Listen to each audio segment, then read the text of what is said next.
Joining us now on the line, Hannah Maharrey, Executive Director, Mississippi Balance of State Continuum of Care and Chair of the City of Tupelo Homelessness Task Force. Hannah, welcome to Middays. Thank you so much. Good morning. How are you doing?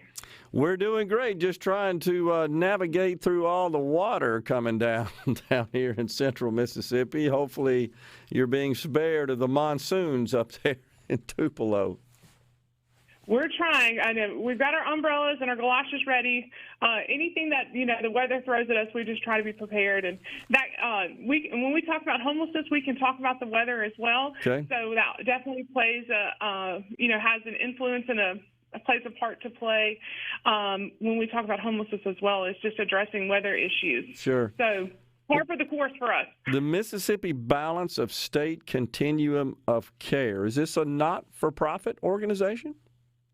It sure is. It's interesting because there are actually three continuums of care in the state of Mississippi. I have the rural continuum of care, which covers 71 out of 82 counties, but I have two counterparts. One is in Jackson, and it's called the Central Mississippi Continuum of Care, and we have one on the coast called the Open Doors Homeless Coalition Continuum of Care. And we are a special program through HUD. So actually, I am under the umbrella of HUD to be a planning body for all of the homeless service providers in the state of Mississippi. So all of the different agencies that receive state and federal funds to address homelessness in rural Mississippi are under my coalition, and it's called a Continuum of Care. Okay. And so where does your funding come from? Well, the funding for our continuum of care comes from HUD. So all of the different agencies within that COC, we call it a COC, receive funding from both HUD and then also state agencies. And, of course, our local partners like our soup kitchens, our food pantries, our free clinics, all of the different social services that our homeless population will need are locally funded and usually through donations, but they are also a very important part of our coalition. Gotcha. So you said you cover 71 of the 82 counties, but you said something about the rural areas. Does that mean that in your work you don't go in to the urban areas, the more cities and areas and towns?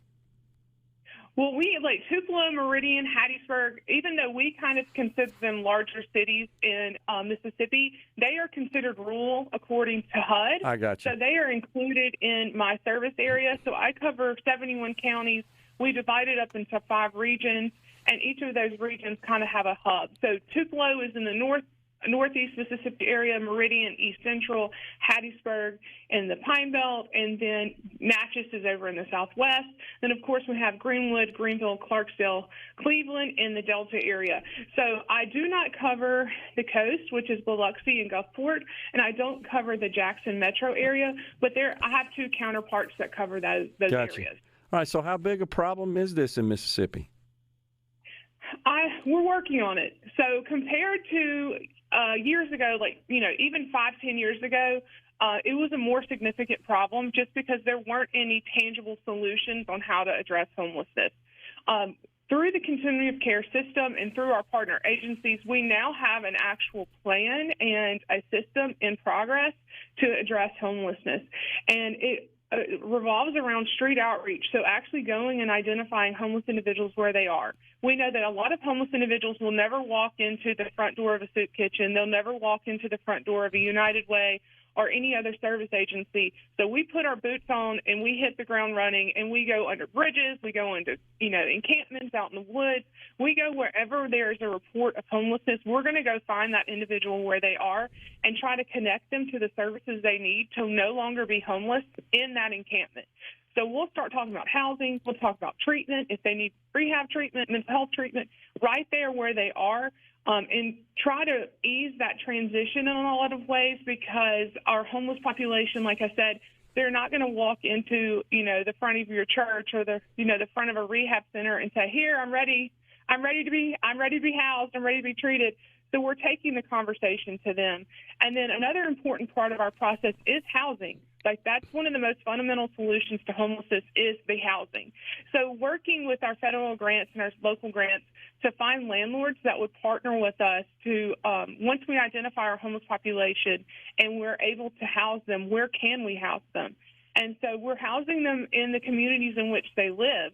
And then with not housing only, we say we're housing first. So we try to focus on housing and connecting our homeless population to housing, but we're not housing only.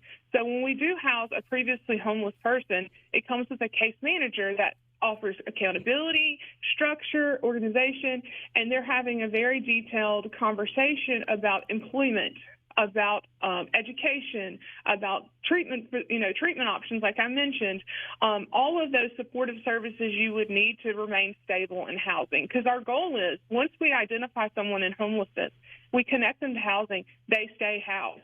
Like, we don't want them to return to homelessness for their good and also for the good of our community. So making sure that they receive all of the supportive services they need to remain housed after we're no longer needed. Is there anything you're looking for from the state legislature in the way of laws that could address this issue? Yes, we're working on it. Like I mentioned earlier, like it's definitely in progress, and I feel like the conversations we've been having over the last couple of years, we're going in a positive direction. We do still notice that a percentage of our population, our homeless population, have severe mental health issues and substance use issues. So whatever we can do to make the access to treatment a little bit easier for our very vulnerable and basically resourceless homeless population, to connect them to treatment would be awesome. Our community mental health centers, like here in Tupelo, we have Life Corps. In Oxford, they have Communicare. They have Life Help over in the Delta. They've been wonderful in helping us do assessments, and when there's somebody that we know that does have a mental health crisis, kind of diagnosing that and then offering treatment. But long-term treatment solutions or long-term mental health treatment is something we would love. That's on our wish list. And also just more people to be involved if we could. I always say a community issue requires a community solution. And so just anyone that wants to be involved in homelessness and just learn more about homelessness, they're always welcome to the table. And one thing we didn't go over in the beginning of our conversation, but I just want to kind of hit on for our needs, is that the definition of homelessness that we use at a Continuum of Care is the HUD definition. So we are focused on those who are the most vulnerable. So those are individuals who are living in a place not meant for human habitation, or at an emergency shelter, at a domestic violence shelter. So we have a very narrow definition of homelessness because we know those are the individuals that without intervention would remain homeless. So that it does not include people who are doubled up or like staying with your aunt, staying with your cousin. It also does not include people who are couch surfing or couch hopping, who've just moved from friend's house to friend's house. Those are not included in our definition. That's more housing insecurity, and that's a different issue than our literal homeless population. So I just want to kind of clarify our definition in case someone is interested in learning more. Are most of the homeless population in Mississippi, are they Mississippians, or did they come here from other states and just land in Mississippi? Great question. Like I mentioned earlier, we do have 5 regional areas. And it depends on the region. Like, it really does depend on the culture of the region, what resources are in that region. I would say if you compared like Hattiesburg or the Pine Belt area to Greenwood, Greenville, and Cleveland in the Delta, 2 completely different homeless populations. In the Hattiesburg area, it's called the hub city for a reason. They have they're a hub for a lot of things, for transportation, for industry, things of that nature. So you do have a lot of people coming up from the coast, coming over from Alabama, there in Hattiesburg. So we do have quite a bit of transient homelessness in the Hattiesburg Pine Belt area. You go to the Delta, it's a completely different culture there. A lot of people who are homeless in the Delta are from the Delta. Like, I always say you're homeless in your hometown.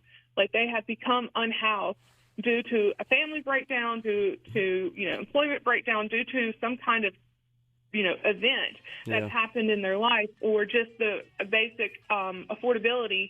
So they've just become homeless in the town that they are actually from. I got it. So just different approaches are needed for different areas because they have a different homeless population. Got it. Hannah, thanks for joining us on Middays. Very intriguing. We don't think so much about this problem in the state of Mississippi. We tend to see the news. It always reports on that and shows us images outside of Mississippi. But I've witnessed it right here in central Mississippi as well. But we appreciate your work, and thanks for coming on. Thank you. And just if anybody wants more information, just please feel free to reach out to me. Just Google Mississippi Balanced State Continuum of Care, and you will find me. Got it. Hannah Maharrey, Executive Director of Mississippi Balance of State Continuum of Care and Chair, City of Tupelo Homelessness Task Force. We'll be right back on Middays.